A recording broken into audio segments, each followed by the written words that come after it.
Jessica had learned early that silence was a kind of armor. Not the brittle kind that cracked under pressure, but the flexible sort that absorbed impact without breaking.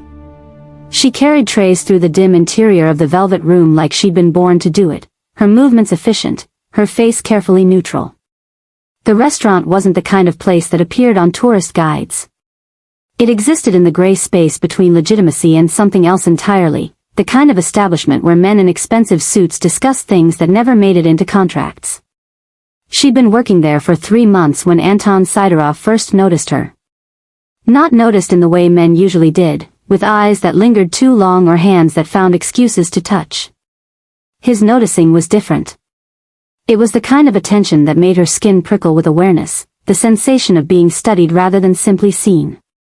He sat in the corner booth every Thursday evening, always alone, always ordering the same thing. Vodka, meat. Beef stroganoff. Black coffee. He never looked at his phone, never seemed rushed.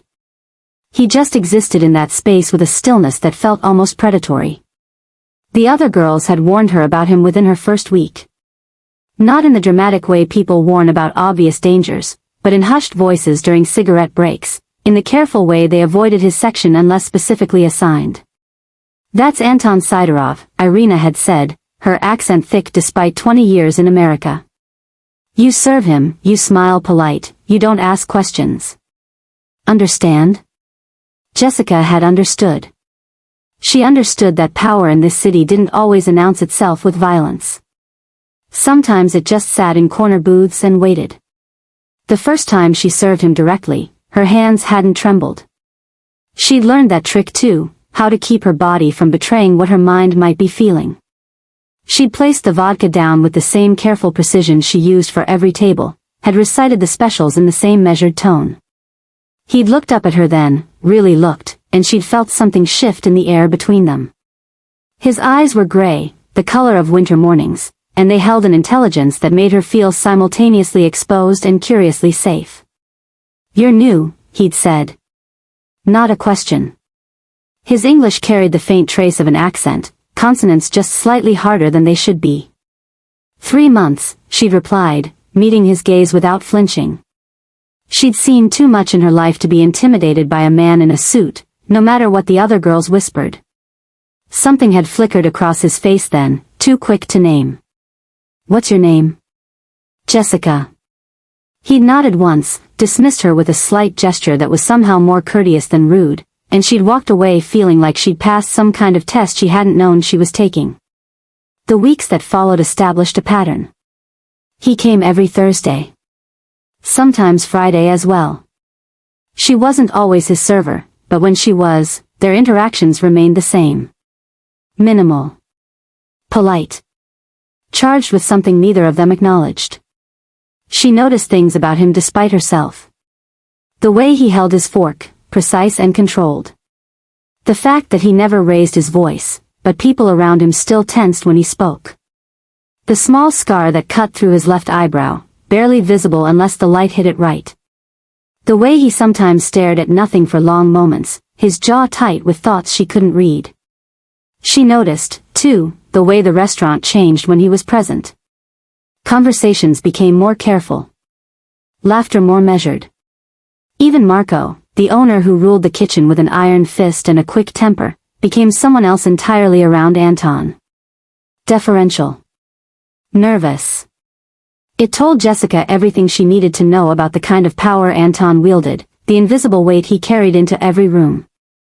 It was a Friday night in October when everything shifted. The restaurant was full, the air thick with cigarette smoke and expensive cologne despite the no-smoking ordinances that technically applied everywhere in the city. Jessica was covering the main floor, moving between tables with practiced ease, when she felt it. That particular quality of silence that meant something was wrong. 2 men had entered, both wearing the kind of casual clothes that somehow cost more than formal wear. They didn't wait to be seated, just walked directly to Anton's booth with the confidence of people who believed they were untouchable.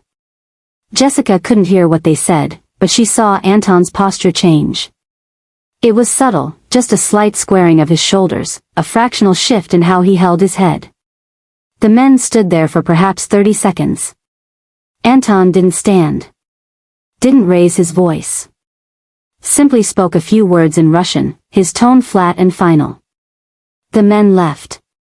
But the tension they'd brought remained, coiled in the air like smoke. Jessica approached his table to refill his water glass, a task that didn't strictly need doing but gave her an excuse to check on him. Up close, she could see the tightness around his eyes, the way his fingers drummed once against the table before stilling completely.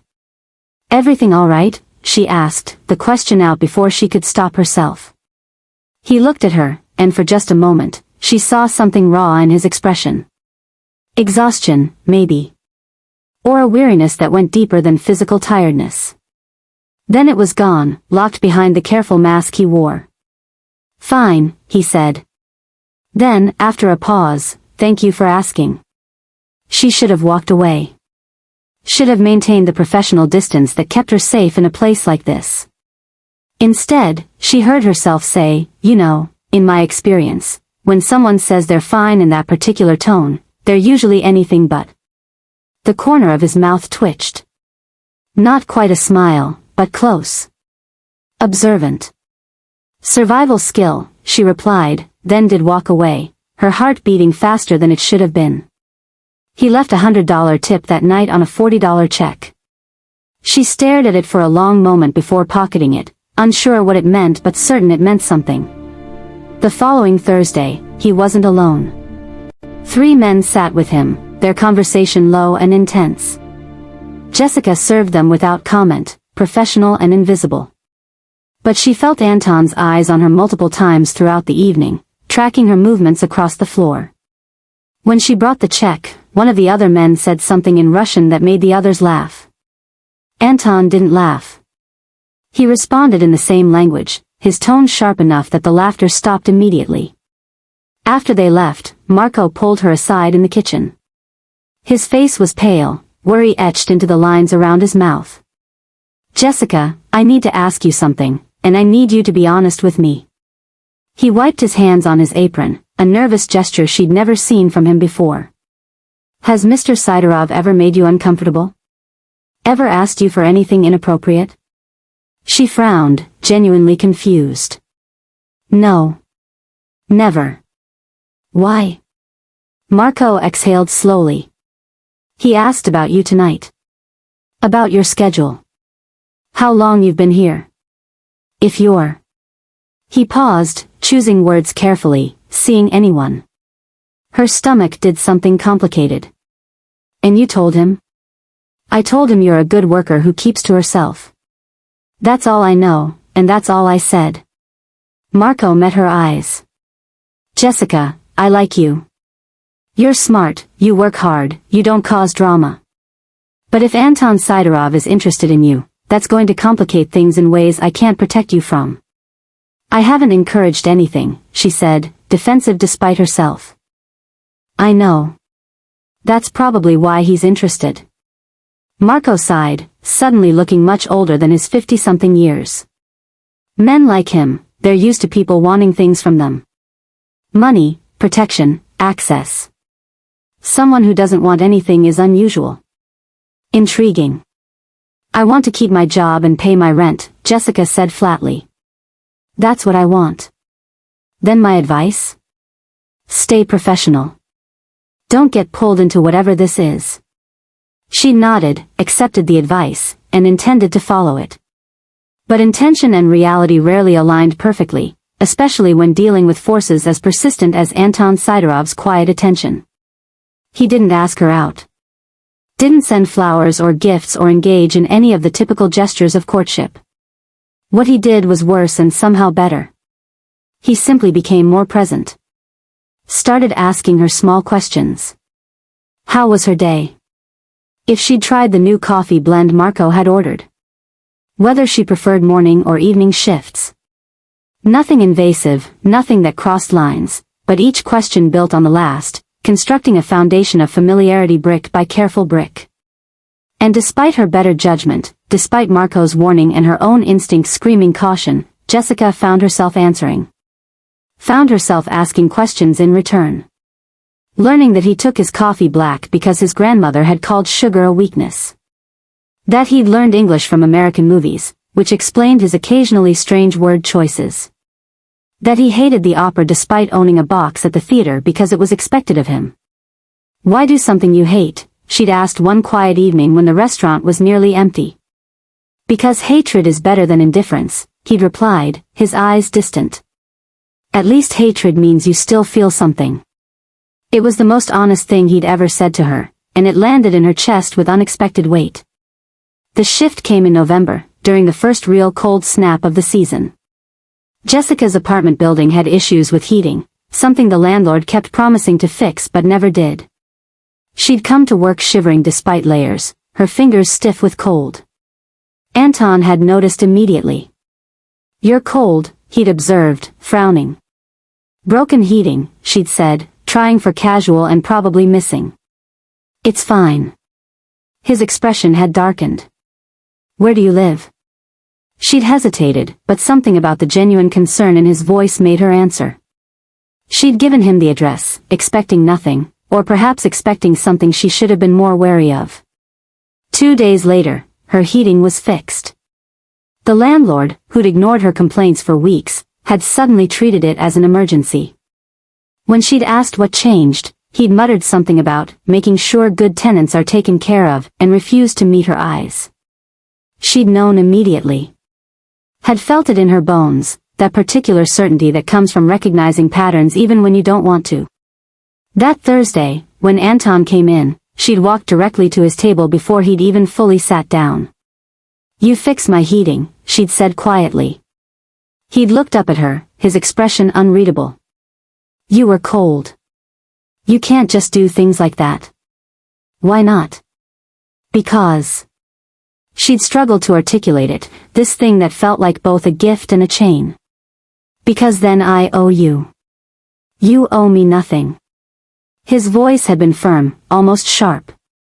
"I don't want you cold. That's all." "That's not all, and you know it." They'd stared at each other, the air between them crackling with unspoken things. Finally, Anton had leaned back, his jaw tight. "Sit down," he'd said. "I'm working." "Jessica. Please sit down." The please had done it. She'd slid into the booth across from him, aware of Irina watching from across the room, of Marco's presence in the kitchen doorway.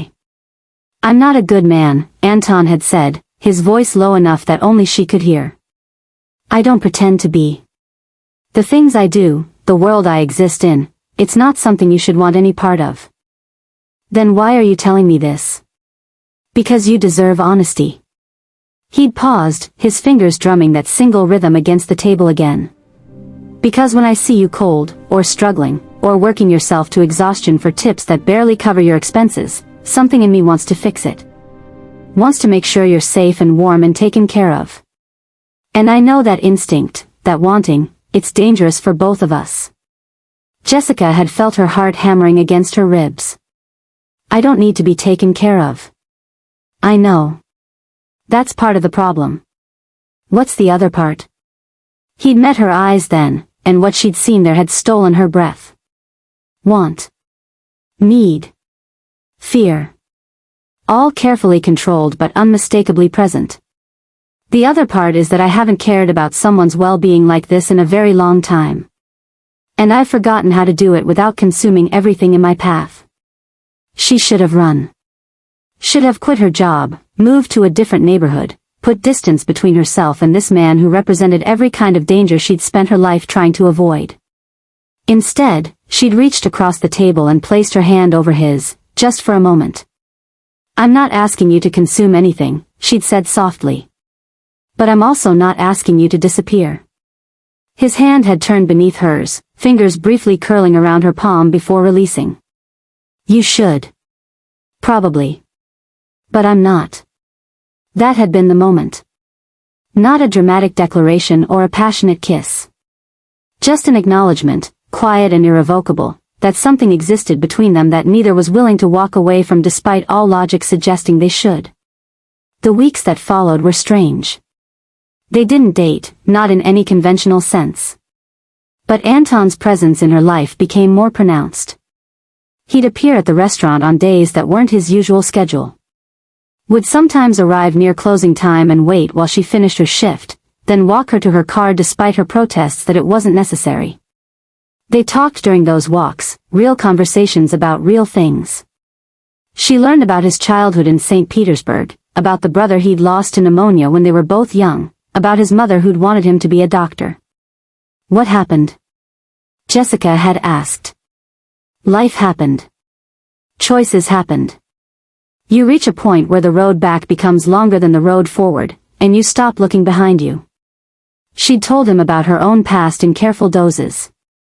About growing up in Chicago with a mother who worked 3 jobs and still couldn't quite make ends meet. About the scholarship to college that she'd lost after her mother got sick and she'd had to drop out to take care of her.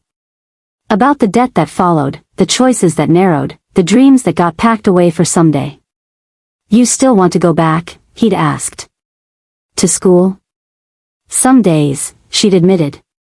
Other days I'm not sure what I want anymore except to get through the next shift without someone grabbing my ass. His jaw had tightened at that. Has someone? Anton, I work in a restaurant that caters to men who think money means consent. Of course someone has. Names? No. Jessica. No, she'd repeated firmly. I handle my own problems. That's not what this is. What is this, then? She'd stopped walking, turned to face him in the yellow glow of a streetlight. I don't know yet. But it's not you fighting my battles for me. He'd looked at her for a long moment, something like respect joining the other complicated emotions in his eyes. Fair enough. But if it ever becomes more than you can handle. I'll handle it anyway, she'd interrupted. And then maybe, if I feel like it, I'll tell you about it afterward. That almost smile had appeared again. You're stubborn. You say that like you've just discovered it. No. I say it like I'm starting to realize how much I admire it. December brought complications. Jessica started noticing the watchers. They were never obvious, never threatening, but they were there. A man reading a newspaper in the coffee shop where she got breakfast. A car that seemed to always be parked near her building. She wasn't paranoid enough to think it was random, but she was practical enough not to panic. When she confronted Anton about it, he didn't deny it. There for your protection, he'd said simply. From what? From people who might try to use you to get to me. The reality of his world had settled over her like a heavy coat. Has that happened before? People being used? Yes. What happened to them? His silence was answer enough.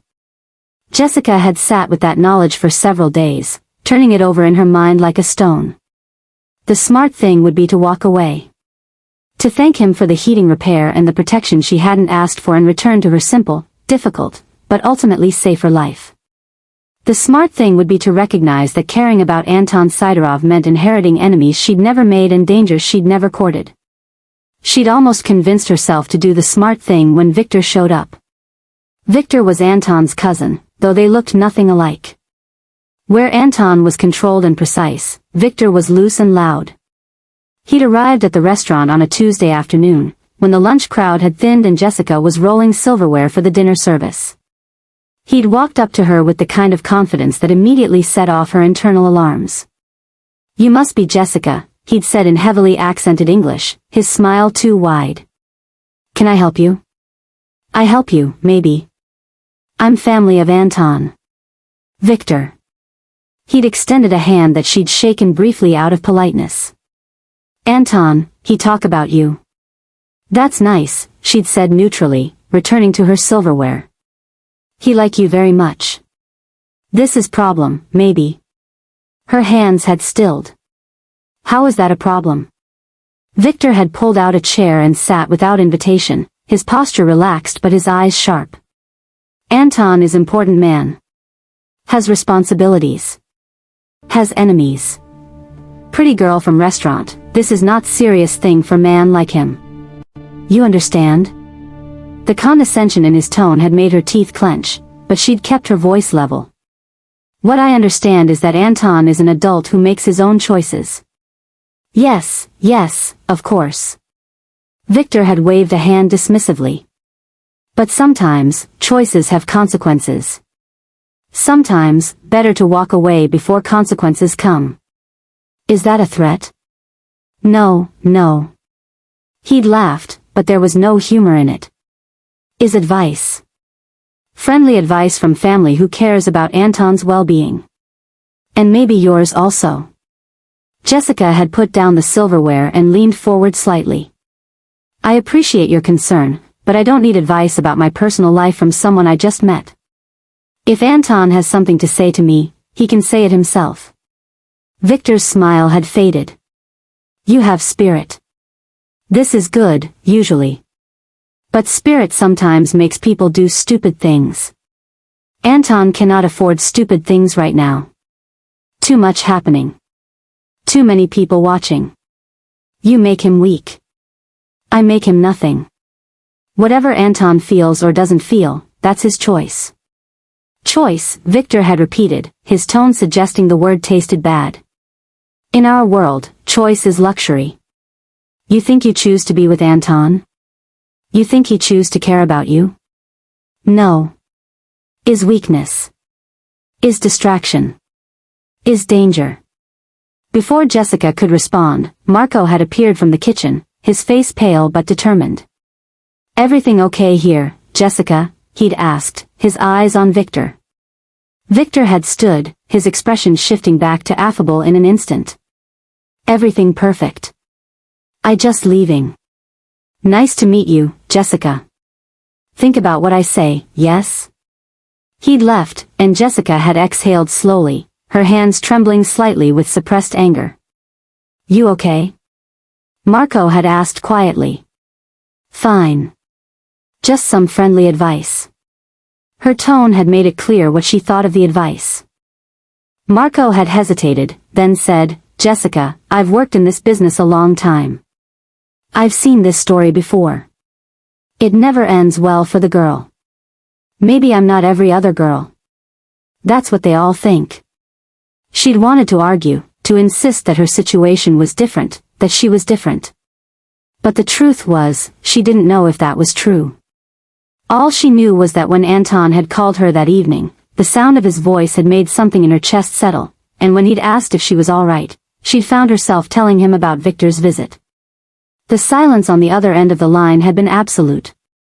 Then, in a voice colder than she'd ever heard from him, what did he say exactly? She'd told him, word for word, leaving nothing out. I'll handle this, he'd said, the words clipped. Anton. I'll handle this, he'd repeated. Victor had no right to approach you. No authority to speak on my behalf. I'm sorry you were put in that position. I handled it fine. I know you did. But you shouldn't have had to. A pause, then, softer. Are you working tomorrow? Evening shift. I'll be there. We need to talk. The call had ended, leaving Jessica staring at her phone and wondering if she'd just made everything better or catastrophically worse.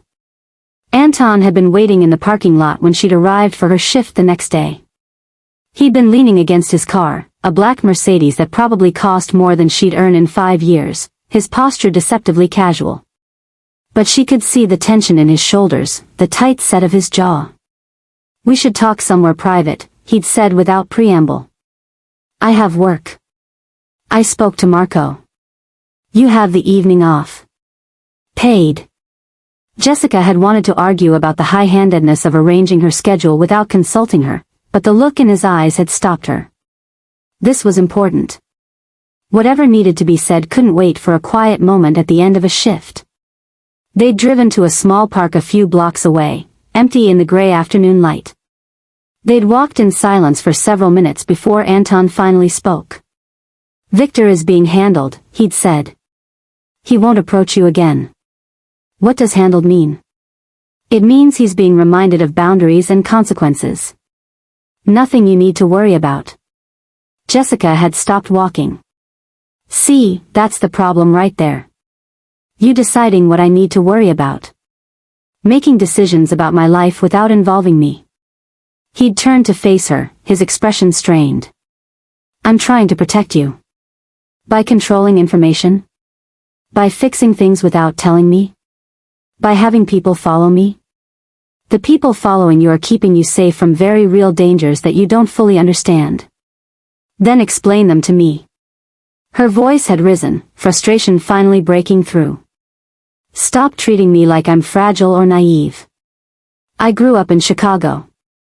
I know how the world works. I know there are bad people who do bad things. What I don't know is what exactly you do, who exactly your enemies are, and what being associated with you actually means for my safety. Anton had been quiet for a long moment, his gaze distant. When he spoke, his voice was careful, each word chosen with precision. I run businesses.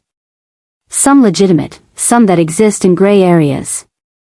I have competitors who would be happy to see me lose power or disappear entirely. I have associates who depend on me for protection and opportunity. I have responsibilities to people and organizations that don't forgive weakness or failure. He'd paused, meeting her eyes. And now I have you, which means I have something they could use against me. So Victor was right. I make you weak. No. The word had been sharp, absolute. Victor understands power but not strength. Caring about someone doesn't make you weak. It makes you human. But it does make you vulnerable, and in my world, vulnerability is exploited. Jessica had processed this, her mind working through implications and possibilities. So what are you saying? That we should stop whatever this is? I'm saying you should have the full picture before deciding what you want. And what do you want?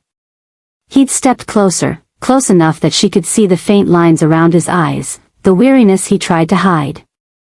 I want you safe. I want you happy. I want to keep having conversations with you that make me feel like a person instead of just a position. I want. He trailed off, his jaw working. I want more than I have the right to ask for. What if I want to give it anyway?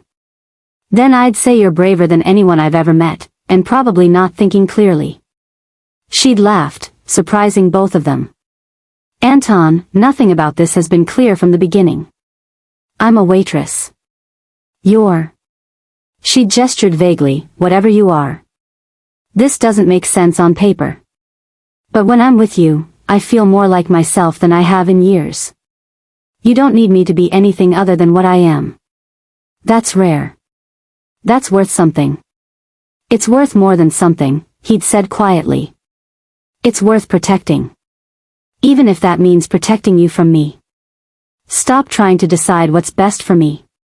Give me the information and let me make my own choices. And if I tell you everything? If I explain exactly what my life involves, the risks and the realities? What then? Then I decide if I'm in or I'm out. But I decide, Anton. Me. He'd looked at her for a long moment, something shifting in his expression. Acceptance, maybe. Or resignation. Okay. But not here. Not standing in a park in the cold. This conversation deserves time. They'd gone to his apartment, a penthouse in a building Jessica had walked past 100 times but never imagined entering. It was elegant but not ostentatious, furnished in clean lines and dark woods. The windows looked out over the city, lights beginning to flicker on in the gathering dusk. He'd made coffee, real coffee from beans he ground fresh, and they'd sat on opposite ends of his leather sofa while he'd talked. He'd told her about the family business he'd inherited at 23 when his father died suddenly. About the choices he'd made to consolidate power and protect people who depended on him. About the violence he'd witnessed and the violence he'd ordered. About the money that moved through legitimate fronts and the money that never touched anything legal. About the careful balance he maintained between different factions, different interests, different threats. He didn't excuse it or glorify it. Didn't present himself as a misunderstood anti-hero or a necessary evil. He just laid it out, clinical and honest, giving her the reality without the romanticization. Jessica had listened without interrupting, absorbing information that should have terrified her and probably would have if it had come from anyone else. But this was Anton, and she'd seen enough of who he actually was to know that whatever he'd done or ordered done, he wasn't casual about it. Wasn't cruel for cruelty's sake. When he'd finished, silence had filled the space between them. Questions, he'd finally asked. Have you ever killed anyone yourself? He'd held her gaze. Yes. Do you regret it? Some of them. Not all. The people who follow me. Are they good at their job? The best. And if someone did try to use me to get to you? What would happen? His expression had gone very cold. They would regret it for however long they had left to regret things. Jessica had nodded slowly, processing. Okay. Okay? You asked me to make a decision with full information. I have the information. Now I'm making the decision. Which is? She'd set down her coffee cup and shifted closer to him on the sofa. I'm not naive enough to think this is going to be easy. I'm not stupid enough to think there's no risk. But I've spent most of my life playing it safe, making practical choices, doing what made sense. And you know what that got me? A studio apartment with broken heating and a job where men twice my age think they can touch me because they left a good tip. She'd taken a breath. You scare me, Anton. But not because I think you'd hurt me. You scare me because wanting you, means taking a risk I swore I'd never take again. What risk? Trusting someone. His hand had found hers, fingers intertwining. I would never ask you to trust blindly. I know. That's why I do. He'd pulled her closer then, and she'd gone willingly, fitting herself against his side. They'd sat like that for a long time, watching the city lights multiply in the darkness, neither speaking because words would have been excessive. The decision had been made. The reality accepted. What came next would unfold in its own time. Christmas had approached with its usual commercial fervor. The restaurant had been booked solid with office parties and family gatherings. Jessica had worked double shifts, grateful for the distraction and the tips. Anton had been less present, pulled into year-end business that he couldn't or wouldn't explain in detail. But he'd called every night, their conversations ranging from 5 minutes to an hour, talking about everything and nothing. On Christmas Eve, the restaurant had closed early for the holiday. Jessica had been cleaning her section when Anton had appeared, earlier than expected. I thought you had a dinner thing, she'd said, surprised. I did. It ended. He'd watched her work for a moment, then added, I have something for you. Anton, we agreed no gifts. We agreed you wouldn't buy me anything because you can't afford it and I don't need anything. We didn't agree that I couldn't give you something. She'd sighed but smiled despite herself. What is it? He'd pulled an envelope from his coat pocket. Not flowers, not jewelry. An envelope. Inside had been a check and a letter. The check had been for an amount that made her vision blur. The letter had been from the university she'd attended before dropping out, confirming her re-enrollment for the spring semester, all tuition and fees paid in full for 4 years. Jessica's hands had started shaking. Anton, I can't accept this. Why not? Because it's too much. Because it's your money fixing my problem. Because you're afraid of owing me? He'd stepped closer, his voice gentle. Jessica, you don't owe me anything. This isn't a transaction. This is me wanting you to have the future you gave up. The one you deserved to have all along. I can't just let you pay for school. That's tens of thousands of dollars. I'm aware. I signed the check. Anton. Stop, he'd said, taking her hands in his. Stop trying to make this complicated. You want to go back to school. I want you to go back to school. I have the resources to make that happen. This is not about control or obligation. This is about caring for someone and having the ability to help them achieve something important. Tears had been sliding down her face before she could stop them, and she'd been furious with herself for crying, for being so overwhelmed by something that should have made her suspicious rather than grateful. I don't know how to do this, she'd whispered. How to accept something so big without it changing everything. Then let it change things, he'd said simply. Let it change your situation. Let it give you opportunities. But it doesn't have to change us unless you want it to. What if going back to school means I can't work here anymore? What if our schedules don't align? What if? He'd kissed her then, cutting off the spiral of anxious questions. It had been their first kiss, soft and careful and tasting faintly of the coffee they'd both been drinking all day. When he'd pulled back, his forehead had rested against hers. "We'll figure it out," he'd murmured. "Whatever comes, we'll figure it out." She nodded, unable to speak past the emotion clogging her throat, and kissed him again because words were inadequate for what she was feeling. The spring semester had started in January. Jessica had cut back her hours at the restaurant to part-time, her schedule a careful balance of classes, studying, and the few shifts she kept because she needed the routine and the connection to something familiar. Anton had been quietly supportive, never asking about grades or progress, just asking how she felt, if she was managing, if she needed anything. Their relationship had settled into something real and sustainable. They saw each other 2 or 3 times a week, sometimes at his apartment, sometimes at the small coffee shop near campus where she studied. He'd shown up once to her biology lecture, sitting in the back row with his expensive coat and his watchful eyes, and she'd had to suppress a laugh at how absurdly out of place he looked among the college students. "Enjoy yourself?" she'd asked afterward. "I learned that mitochondria is the powerhouse of the cell," he'd replied seriously, making her actually laugh. "That's high school biology." "I never went to high school." "Not in America." "Right. You were probably running criminal enterprises by then." "I was 16 and working in my father's restaurant." The criminal enterprises came later. They'd walked through campus, his hand warm in hers, and Jessica had felt something she hadn't experienced in years. Hope. The genuine, uncomplicated kind that came from believing the future might actually hold good things.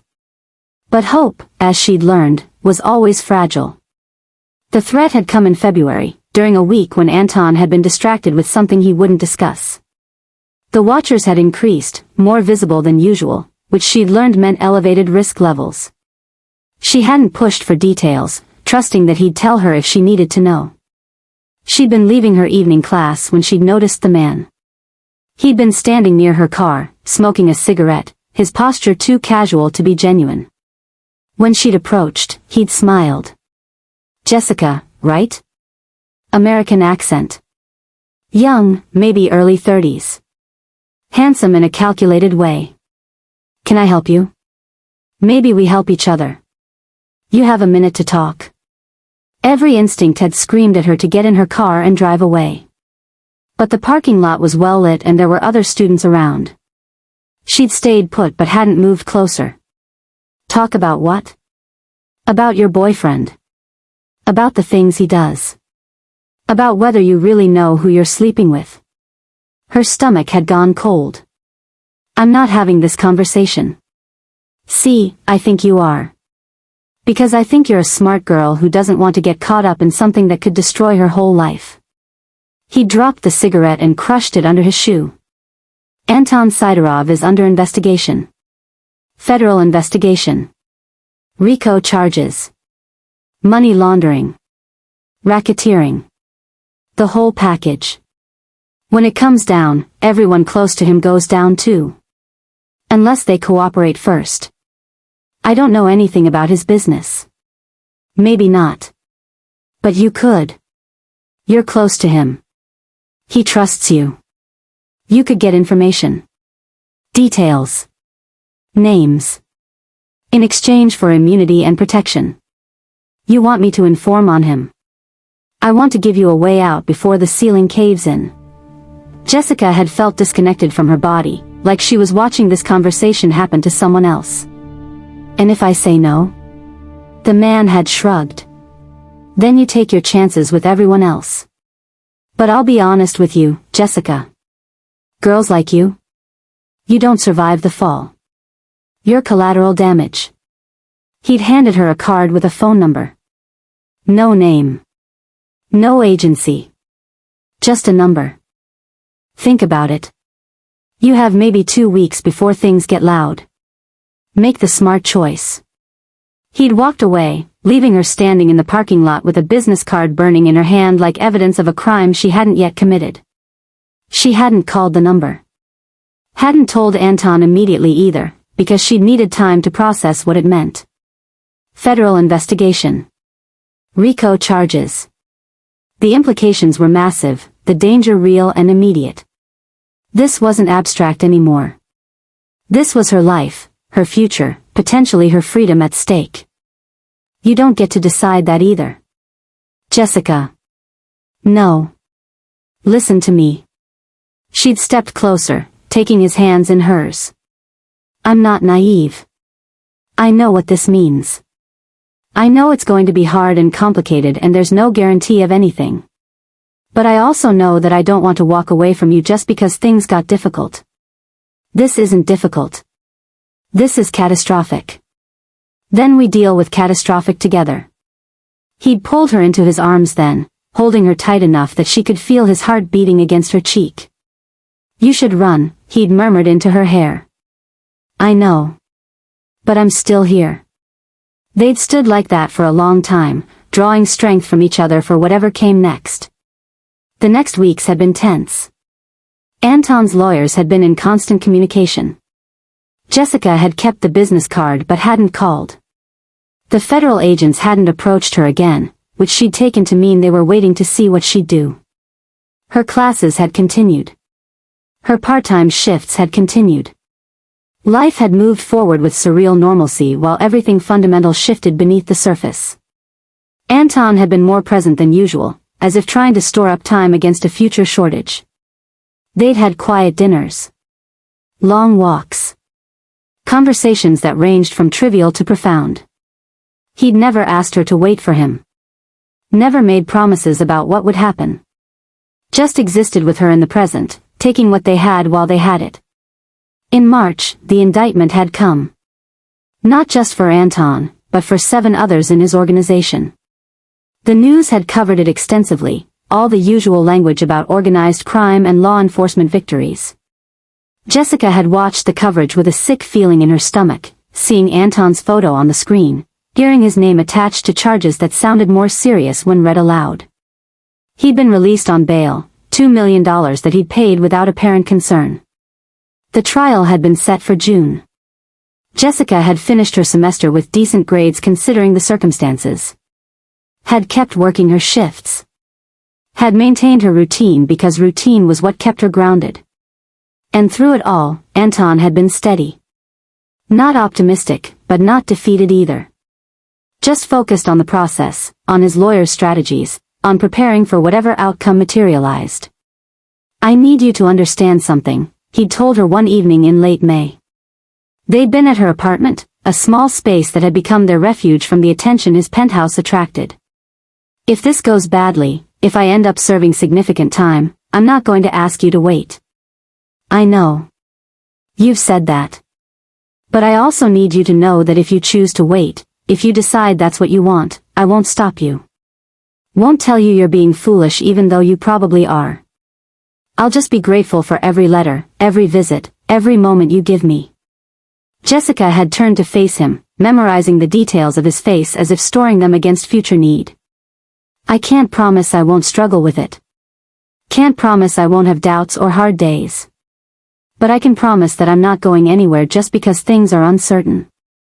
You should be angry with me for getting you into this situation. I walked into it with my eyes open. Not this open. Open enough. She leaned against him, feeling his arm wrap around her shoulders. Besides, anger seems like a waste of whatever time we have. The trial had lasted 3 weeks. Jessica had attended every day she could, sitting in the gallery and watching the prosecution build their case piece by careful piece. Wire transfers. Testimony from cooperating witnesses. Financial records that painted a picture of systematic illegal activity spanning years. The defense had fought hard, challenging evidence, questioning witnesses, creating reasonable doubt where possible. But even Jessica, with her limited legal knowledge, could see the case was strong. The jury had deliberated for 2 days. Guilty on 7 counts. Not guilty on 3. The mixed verdict had been simultaneously better than feared and worse than hoped. Sentencing had been set for 6 weeks later. Anton had been calm when they'd left the courthouse, surrounded by lawyers and security.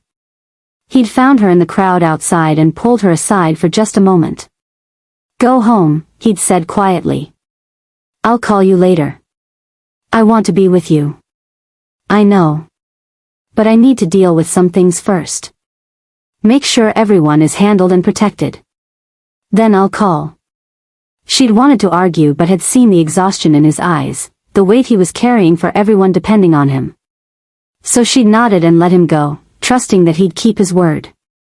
He'd called that evening. They'd talked for hours, voices low and honest. He'd told her the lawyers thought they could get 8 to 10 years with the mixed verdict, possibly less with good behavior. She'd told him she'd be there for sentencing. He'd told her she didn't have to. She'd told him she did. Sentencing day had been gray and cold, the weather matching the mood. The courtroom had been full. Jessica had sat in the second row, close enough to see Anton's face when he stood to hear the judge's decision. 12 years. Eligible for parole after 8. She'd watched him receive the sentence without visible reaction, his posture straight, his expression controlled. But she'd seen the slight tightening around his eyes, the way his jaw had clenched for just a moment before relaxing. They'd given him 30 days to arrange his affairs before reporting to the designated facility. Those 30 days had been strange. Urgent and slow at the same time. Anton had been methodical about transitioning his legitimate businesses to trusted managers, about ensuring the people who depended on him had resources and protection. He'd spent time with his mother, who Jessica had finally met under the worst possible circumstances.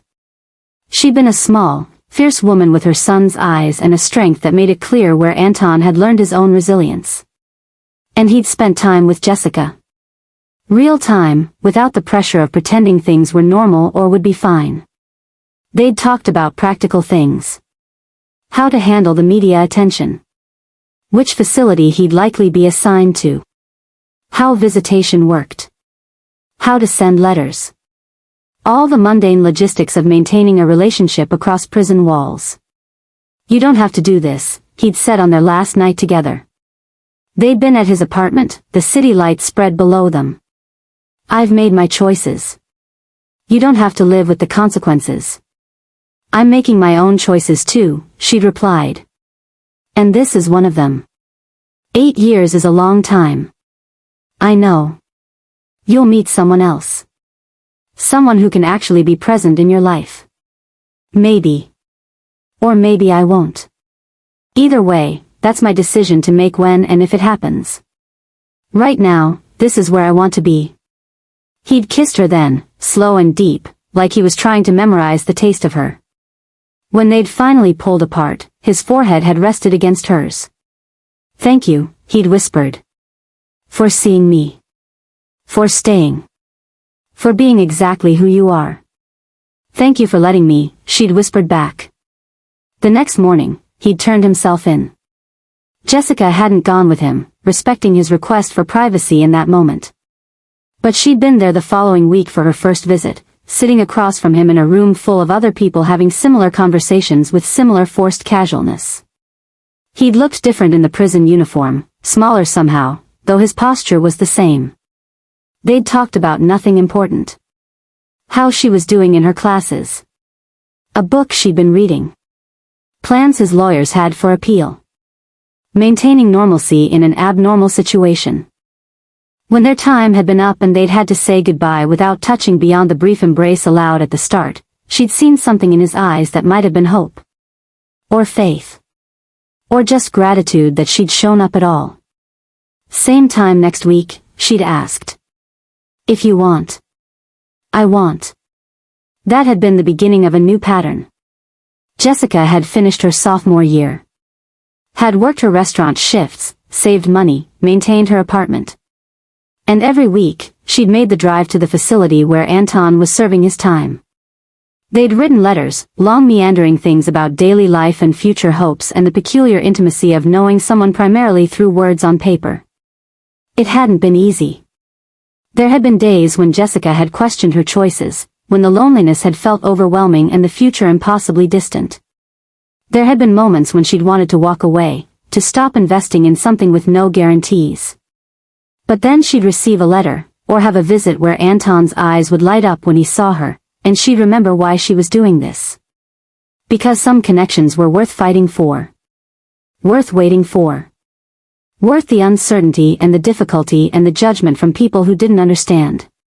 Time had moved forward. Jessica had progressed through her junior year, then her senior year. Had graduated with honors. Had gotten a job at a nonprofit that worked with formerly incarcerated people, finding purpose in helping others navigate the system she'd learned firsthand. Anton had maintained good behavior, had worked in the prison library, had been approved for the appeal process that had ultimately reduced his sentence to 10 years total. And then, finally, after what had felt like both forever and no time at all, the date had approached. Release day. Jessica had been there early, waiting outside the facility as the sun came up.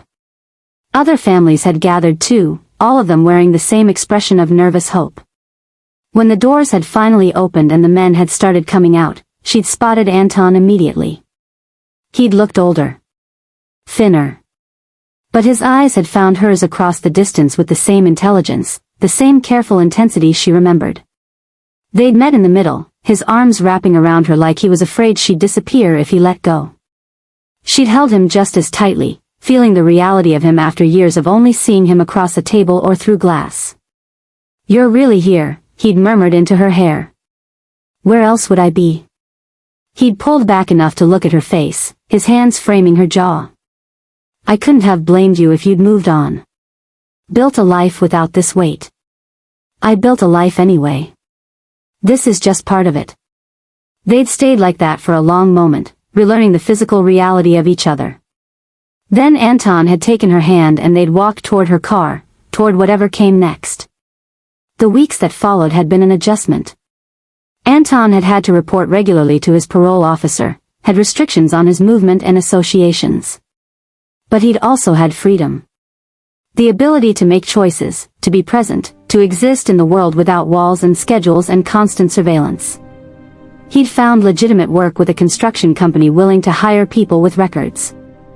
Jessica had introduced him to her nonprofit, where his experience had made him valuable for mentoring programs. They'd rebuilt their relationship in new ways, without the artificial constraints of prison but with the very real constraints of parole and public scrutiny. One evening, about 4 months after his release, they'd been at dinner at a small restaurant nowhere near the Velvet Room when Anton had reached across the table and taken her hand. "I need to tell you something," he'd said, his tone serious enough that Jessica's stomach had clenched. "Okay. I've been thinking about the future. About what I want my life to look like.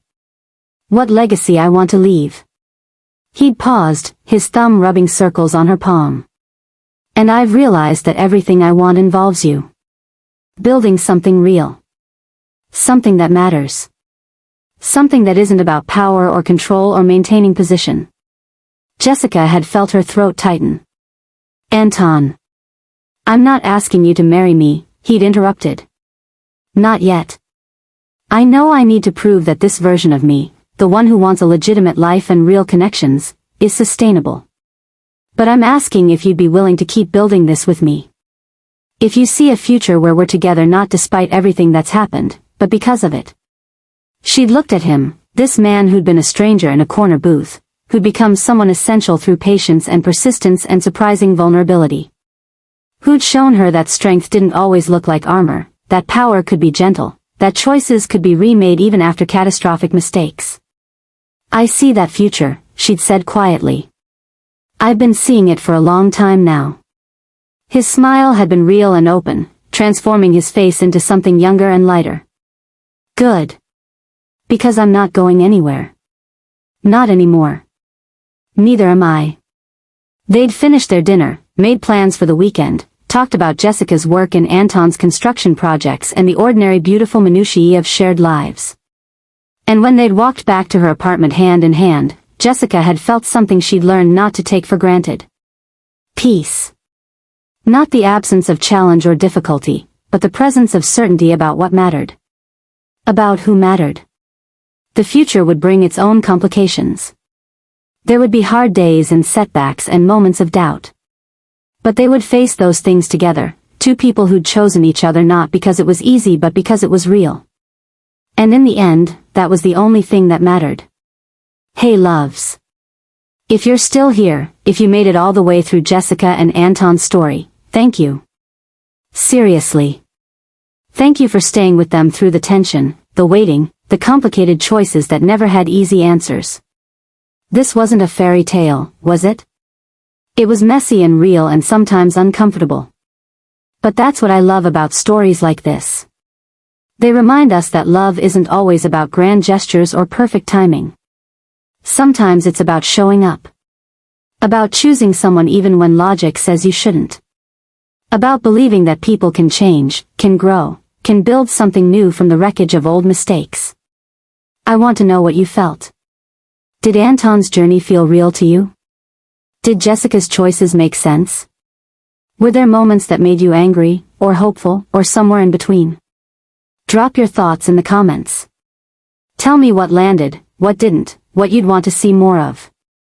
Your voice matters here. This space is as much yours as it is mine. And if this story touched something in you, if it made you feel seen or understood or just entertained for a while, share it. Let someone else find Jessica and Anton. Let's build this community of people who appreciate love stories that don't shy away from complexity. Until the next story, take care of yourselves. Make choices that honor who you are, not just what's expected of you. And remember, sometimes the bravest thing you can do is stay.